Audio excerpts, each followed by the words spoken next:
Lagi kitang hinahanap tong kabayo na to mga idol kasi sa wakas nakita ko na. Oo, itong kabayo na to, lagi itong pinupost ng isang vlogger na puro motor yung kanyang kanyang tawag dito kanyang mga post video. Oo.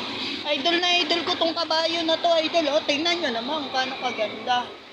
Oh. Setup na setup yan, mga idol. Oh. Ka-Ibo helmet pa. Shout out sa Ibo helmet. Baka naman.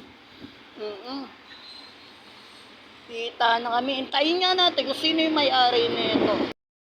Nakita ko na yung pinakang may-ari ng motor na to. Lagi ko to talagang sinusubaybayan. Lagi ko to sinishare tong video na to. Ngayon malalaman na natin kung sino yung may-ari nito. Itong rider na to. Oh, itong tinatawag kong kabayo.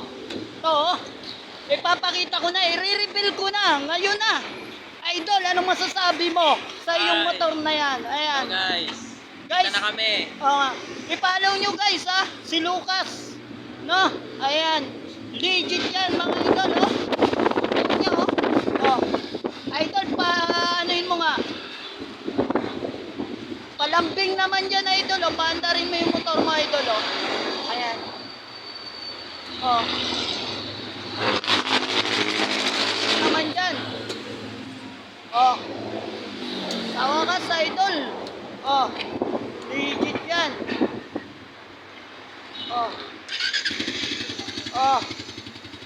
Na-reveal na natin, oh. Oh. Di ba? Kaya kayo, guys, pumunta na kayo para magpa-picture dito kay Idol Lucas.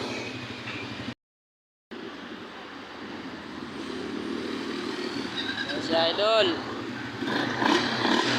Na-drive niya na ang kanyang kabayo na pinapangarap. Kaso phase out na daw to. Kaso phase out na to sa online. Kaya mabibili nyo na lang second hand mga guys.